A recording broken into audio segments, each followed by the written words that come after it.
Have you ever met someone for the first time and thought, man, that was the nicest person I've ever met? Or maybe they were cracking jokes the whole time and it was the funniest person you've ever met.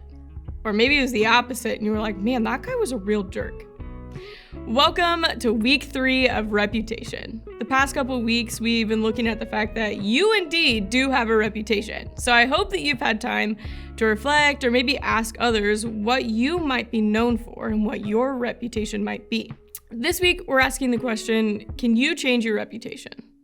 We've been looking at a guy named Paul. And 30-second recap here, we remember that Paul once was a murderer, right? Breathing out threats against Christians. He was a bad dude.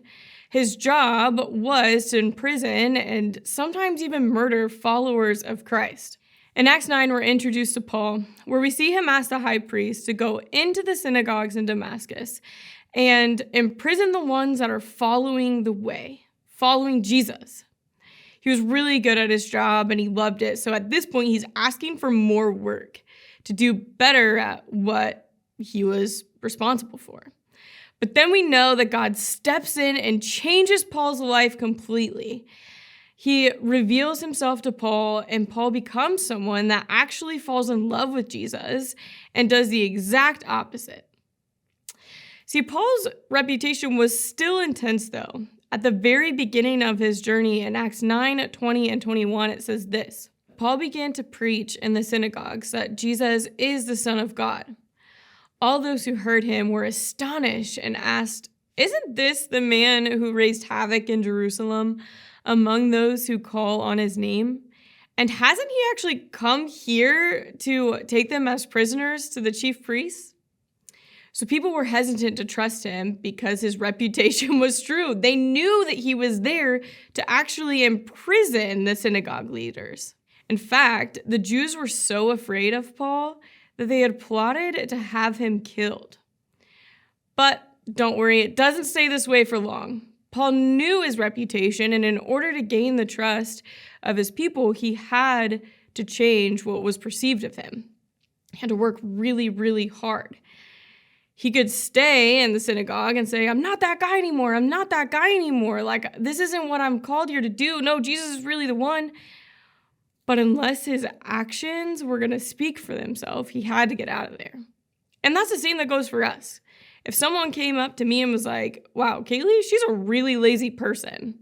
And all I did is say, no, I'm really not. But my actions never showed otherwise. No one would ever believe me. And of course, my reputation would remain, I'm a lazy person. So the answer is yes. We can change our reputation, but it's going to take a lot of hard work because our reputation is really built on what other people perceive of us. And Paul knew this. Now, our perception of Paul is no longer somebody that was murdering people. And yes, we knew that that's part of it. We know that that's part of his story. But now Paul is someone that we can trust. Paul is someone that laid his entire life down in order to follow God's plan. So his reputation is more than his sin, is more than the wrongdoing, is more than the messy part of his life. His reputation is what God did for him and how God showed up in a miraculous way. Paul took the gospel and spread it. In fact, Paul wrote letters to churches and to other believers that now make up most of the New Testament and our Bible. Paul's reputation is something that is admirable and trustworthy. So if Paul and the Lord can turn Paul's reputation around from being something so intense and gross and sinful and extreme to the exact opposite of that, he can also change our reputation around. And so how do we do this? Well, let's learn from what Paul did. 1, Paul put God first. And not just the one time that God met him at the road and changed his whole perspective of life and who God is. But Paul chose to put God first every single day. If you truly want to see something in your life change, such as your reputation, you have to seek God first every single morning and trust that it's in his hands. Because while he can change us from the inside out, he also has to help other people's perception of us change. And that's exactly what Paul did, is he trusted God to change his reputation. We have to put God first in order to change any sort of our reputation. Number 2, Paul thought long term. Sure, he made a ton of mistakes, and like we said earlier, his reputation is no longer in the bad stuff that he did, but what God did through him. He didn't let his past hinder him. In fact, he used it for glory. He used it to amplify what God did, which is so encouraging. So as we're telling our story, as we're learning our identity and who we are in God, we have to remember that we're not our failures. Our identity is not in the sin and in our struggle and what we suffered through, but in fact, God is strengthened and brought glory through our weaknesses.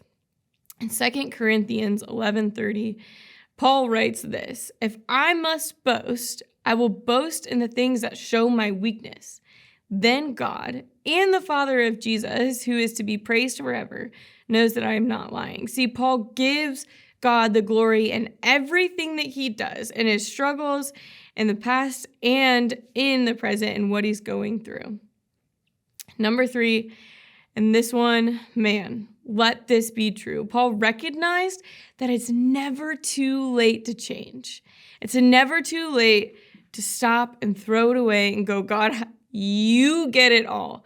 Right? The reputation that I might have right now as the most popular kid in school, it's not worth anything unless, God, you are brought glory. And that's what Paul knew. And so even if those people were persecuting him, right, because we know that Paul was thrown in prison, we know that he was beaten, tortured, all for the sake of his name, and he still said, it is worth it. He still said, it's a choice that I'm going to make every single day to give God glory, to give God everything that he deserves. He's worth everything that Paul had, everything that Paul was known for, and he's worth everything that we have. And let me leave you with this. Paul writes in Romans 12:1-2, he says this, he says, "And so, dear brothers and sisters, I plead with you to give your bodies and your life to God because of all he has done for you. Let them be a living and holy sacrifice, the kind he will find acceptable. This is truly the way to worship him.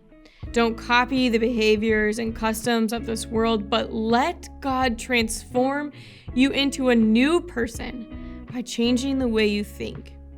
Then you will learn to know God's will for you, which is good and pleasing and perfect." See here, Paul says that everything that you are can be shaped by everything God has and everything God has done for you. So if you're sitting here and you're going, man, my reputation isn't really what I thought it was and isn't really what I want to be, let this be a foothold.